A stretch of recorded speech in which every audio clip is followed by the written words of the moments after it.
Hello friends, ನಾನಿವತ್ತೊಂದು tips ಜೊತೆ ಬಂದಿದ್ದೀನಿ. Pimple mark ಇರೋರಿಗೆ, ಪಿಗ್ಮೆಂಟೇಷನ್ ಇರೋರಿಗೆ ಆ್ಯಂಟಿ ಏಜಿಂಗ್ ಕ್ರೀಮು ಫ್ರೆಂಡ್ಸ್. ಇದು ಡಾರ್ಕ್ ಪಾರ್ಟ್ಸ್ ರಿಮೂವ್ ಮಾಡುತ್ತೆ. ದಾಲ್ನ ಓವರ್ ನೈಟ್ ರೋಸ್ ವಾಟ್ರಲ್ಲಿ ನೆನೆಸಿಡಬೇಕು. ನೆಕ್ಸ್ಟ್ ಡೇ ಅದನ್ನು ನೈಸ್ ಪೇಸ್ಟ್ ಆಗೋ ಥರ ಗ್ರೈಂಡ್ ಮಾಡ್ಕೋಬೇಕು. ಗ್ರೈಂಡ್ ಮಾಡ್ಕೊಂಡಿದ್ದಾದಮೇಲೆ ಶೋಧಿಸ್ಕೋಬೇಕು ಫ್ರೆಂಡ್ಸ್. ಎಷ್ಟು ಹೋಮ್ ಮೇಡ್ ಕ್ರೀಮ್ ಅಂತ ಹೇಳ್ಬೋದು ಫ್ರೆಂಡ್ಸ್. ನೀವು ಡೈಲಿ ಬೇಸಿಸಲ್ಲಿ ಇದನ್ನ ಅಳವಡಿಸ್ಕೋಬೋದು. ಇದಕ್ಕೆ ಬೇಕಾಗಿರೋದು aloe vera gel, glycerin, vitamin E capsule. ಇಷ್ಟು ಕ್ವಾಂಟಿಟಿ ಪೇಸ್ಟ್ಗೆ ಅದಕ್ಕೆ 1 spoon aloe vera gel, 1 vitamin E capsule ಮತ್ತು 1 ಸ್ಪೂನ್ ಗ್ಲಿಸರಿನ ಆ್ಯಡ್ ಮಾಡಿ ಒಂದು 5 ಮಿನಿಟ್ಸು ಚೆನ್ನಾಗಿ ಮಿಕ್ಸ್ ಮಾಡಬೇಕು ಫ್ರೆಂಡ್ಸ್. ಮಿಕ್ಸ್ ಮಾಡಿದ್ದಾದಮೇಲೆ ಕ್ರೀಮ್ ರೆಡಿ ಆಯಿತು ನೋಡಿ. ಈ ರೀತಿ ನೈಸ್ ಪೇಸ್ಟಾಗಿ ಹೀಗೆ ಫೈನ್ ಪೇಸ್ಟ್ ರೆಡಿಯಾಗಿದೆ. ಇದನ್ನು ನೀವು ನೈಟ್ ಫೇಸ್ ವಾಶ್ ಮಾಡಿ ಕ್ರೀಮ್ನ ಫೇಸ್ಗೆ ಅಪ್ಲೈ ಮಾಡ್ಬೋದು.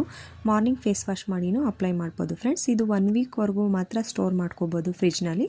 ಏರ್ಟೈಟ್ ಕಂಟೈನರ್ ಬಾಕ್ಸ್ಗೆ ಹಾಕಿ ಇಟ್ಕೋಬೋದು ಫ್ರೆಂಡ್ಸ್. ಈ ವಿಡಿಯೋ ಇಷ್ಟ ಆದರೆ like, share, comment and subscribe ಮಾಡಿ friends. Thank you for watching.